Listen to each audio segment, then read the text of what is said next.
Hi there. I'm going to read the next chapter, chapter 21 of Baron Trump's marvelous underground journey, because I want to know what happens next.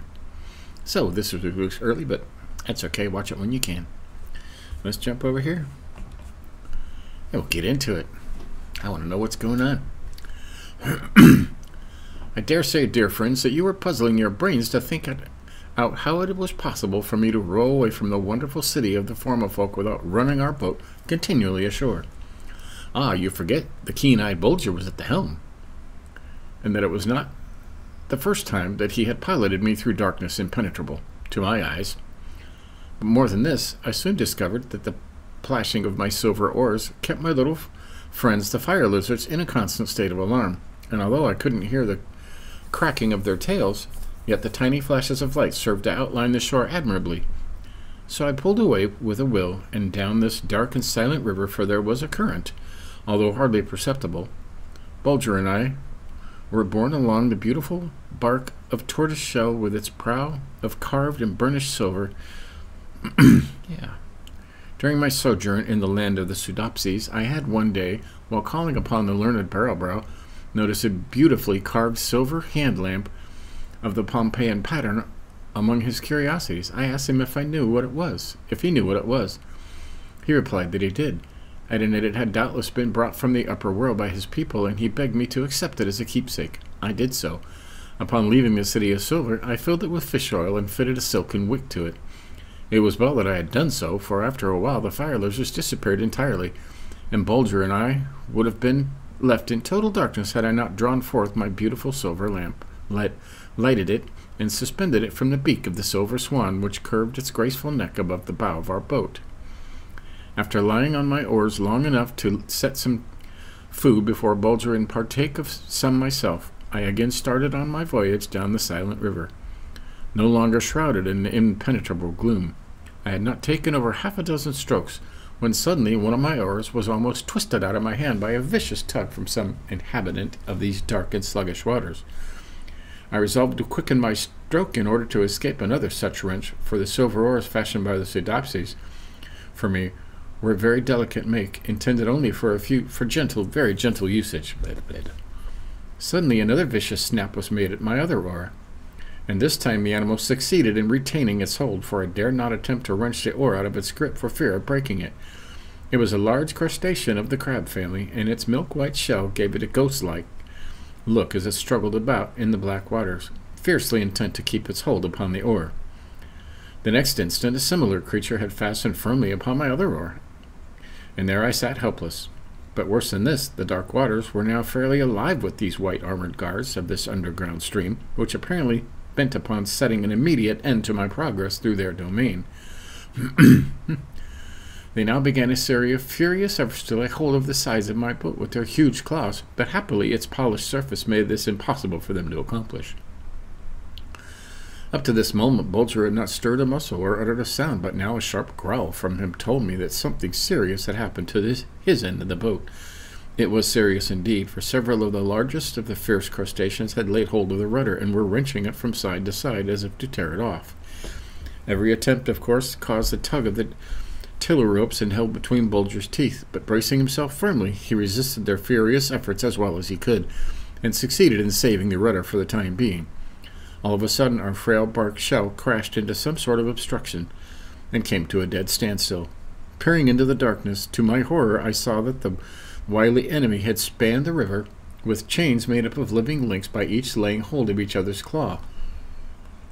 The chain thus formed being then rendered almost as strong as steel by the interweaving of their double rows of small hooked legs.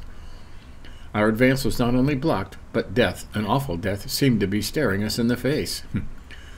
For what possible hope of escape could there be if Bulger and I should leap into the water, now alive with these fast-swimming creatures whirling their huge claws about in search of some way to get us? Well, from the brave manner in which Bulger was holding the madly swinging helm, I saw that he was determined not to surrender. But alas, bravery is but a sorry thing for two to fight 1,000 with. And yet I had not lost my head. Don't think that. True, I was hard pressed. The very dust of the balance, if thicker on the other side, might make my scale kick the beam. I hauled both oars into the boat, reaching over and beating off the claws fastened upon them, and had up to this moment driven back every one of these fierce creatures which had succeeded in throwing one of his claws over the edge of the boat. But now, to my horror, I felt that our little craft was being slowly and surely drawn stern first toward the river bank. In order to accomplish this, the crustaceans had thrown out a line composed of their bodies gripped together and had made it fast to the rudder. Not an instant was to be lost. Once upon the river bank, the fierce creatures would swarm around us by the tens of thousands, drag us down, and pinch us to death and tear us as piecemeal. Well, sailing away from the land of the Soodopsies. An idea flashed upon me. It was this. It was folly to attempt to resist these countless swarms of crustaceans by the use of one pair of weak hands, even though they be aided by Bulger's keen and willing teeth. We should, after a brief struggle, go down as the brave man in the sewer went down, when the famished rats leaped upon him from every side at once, or as the stray buffalo goes down when the pack of ravenous wolves closes up its circle about him. If I am to save my life, it must be by striking a blow that will reach every one of these small but fierce enemies at the same instant, and thus paralyze them, or at least bewilder them until I can succeed in making my escape. Quickly drawing my brace of pistols, I held their muzzles close to the water and discharged them at the same instant. The effect was terrific, like a crash of terrible thunderbolt. The report burst forth and echoed through these vast and silent chambers until it seemed as if the great vaulted roof of rock had, by some awful convulsion of nature, been cast roaring and rattling down upon the face of these black sluggish waters. When the smoke had cleared away, a strange but welcome sight met my gaze. Tens of thousands of the huge crabs floated lifeless upon the surface of the river, with their shells split by the concussion of the full length of their bodies. It proved to have been a masterly stroke on my part, and, dear friends, you will believe me when I tell you that I drew a deep breath as I set my silver oars against the hole pins, and, having worked my boat clear of the swarms of stunned crustaceans, rowed away for dear life. Dear life, ah yes, dear life, for those whose life is not dear to him, even though it be dark and gloomy at times. Is there not always something or someone to live for? Is there not always a glimmer of hope that tomorrow's sun will go up brighter than this in the morning? Well, anyway, I repeat that I rowed away for dear life, while Bulger held the tiller ropes and kept our frail bark polished shell in the middle of the stream. Whether the air was actually colder or whether it was merely a natural chill that so often strikes the human heart after it has been beating and throbbing with alternate hope and fear, I couldn't say at the time. But I knew this much, that I suddenly found myself suffering from the cold. For the first time since my descent into the world within a world, the air nipped my fingertips.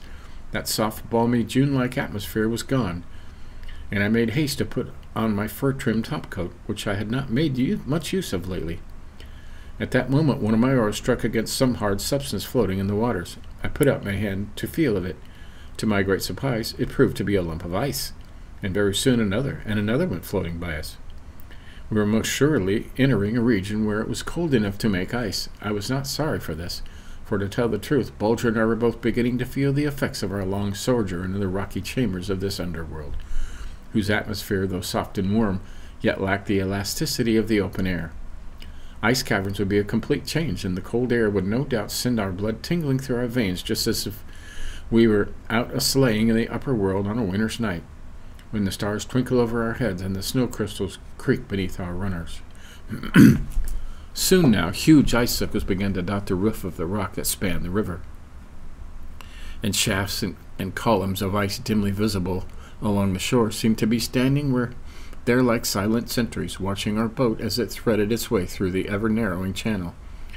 And now, too, a faint glow of light reached us from I knew not where, so that by straining my eyes I could see that the river had taken a sweep and entered a vast cavern with a roof and walls of ice fretted and carved into fantastic depths and niches and shelves and cornices, with here and there shapes so fanciful that it seemed to me I had entered some vast hall of statuary, where hero and warrior, nymph and maiden, shepherd and birdcatcher filled these shelves with niches in glorious array. Farther advanced by water was impossible, for the blocks of ice knitted together like a floe, closed in the river completely. I therefore determined to make a landing, drawing my boat upon the shore, and continue my journey on foot. The mysterious light, which up to this moment had shed its pale glimmer like an Arctic night upon the roofs and walls of ice of these silent chambers, now began to strengthen, so that Bulger and I had no difficulty in picking our way along the shore. In fact, we crossed and recrossed the river itself when the whim seized us, for now it went winding on ahead of us like a broad ribbon of ice through caverns and corridors. Suddenly I came to a halt, and stood as motionless as the fantastic forms of ice surrounding me. What could it mean? Were my eyes weakened by my long sojourn in the world within a world, playing me cruel tricks? Surely there can be no mistake, I whispered to myself. The light yonder, which pours its glorious engulfance upon these spires and pinnacles, those towers and turrets of ice, is the sunshine of the upper world. Can it be that my marvelous underground journey is ended, that I stand upon the threshold of the upper world once more? Bulger, too, recognized this flood of sunshine, and breaking out into a fit of joyous barking, dashes on ahead to be the first one to feel its gentle warmth after our long journey through the dark and silent passages of the world within a world. But I dare not trust my eyes, and fearing lest he should fall into some ambush or meet with some dread accident, I called him back to me. Together we hurry along as rapidly as possible. Now I note that we are drawing near to the end of a vast corridor through which we have been making our way for some time, and that we stand upon the portal of a mighty subterranean region lighted with real sunlight. It stretches away as far as the eye can reach, and so high is a roof that spans this vast underworld that I cannot see whether it be ice or not. All that I can see is that through one of its sloping sides there streams a mighty torrent of sunlight, which pours its splendor with unstinting hand upon the wide highways, the broad terraces, the sheer parapets, and the sloping banks which diversify this ice world. Can it be that one side of this mighty mountain, which nature has hollowed out and set like a peaked roof over this vast subterranean region, is a gigantic window of ice itself, through which the sunlight of the outer world streams in this grand way like a silent cataract of light, like a deluge of sunshine? No, this could not be, for now upon a second look I saw that this flood of light, thus streaming through the side of the mountain, came through it like a mighty pencil of rays, and striking the opposite walls with this brilliantly hundredfold increased, rebounded in 1,000 directions, flooding the whole region with its engulfance and dying away in faint and pale glimmer in the vast approach where I first noted it. And therefore I understood that nature must have set a gigantic lens, twice 1,000 feet or more in diameter, in the sloping side of this hollow mountain, a perfect lens of purest rock crystal, which, gathering in its mysterious bosom the sunlight of the outer world, threw it intensely radiant and dazzling white into the gloomy depths of this world within a world, so that when the sun went up out there, it went up in here as well, but became cold as it was beautiful, bringing no warmth, no other cheer save light, to the subterranean region, which for thousands of centuries had lain locked in the crystal embrace of frozen lakes and brooks and rivers and torrents and waterfalls, once bubbling and flowing and rushing headlong through fair lands of the upper world, but suddenly checked in their course by some bursting forth mighty pent-up forces and turned downward into these icy depths.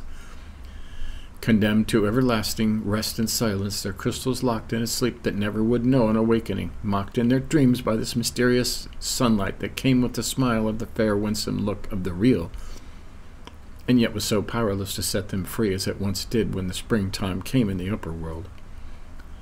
All these thoughts and many others besides flitted through my mind as I stood looking up at the mighty lens in its setting of mightier rock.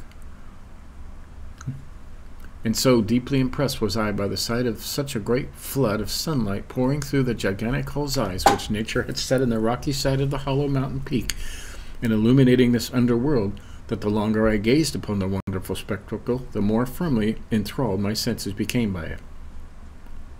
The deep silence, the deliciously pure air, the ever-varying tints of the light as the mighty ice columns acting the part of prisms literally filled those vast chambers with the rainbow's glorious glow, imparted unto the spell resting upon me which unearthly power that it might have held me there until my limbs hardened into icy crystals and my eyes looked out with a frozen stare, had not the ever-watchful Bulger given a gentle tug at the skirt of my coat and aroused me from my enthralling meditation.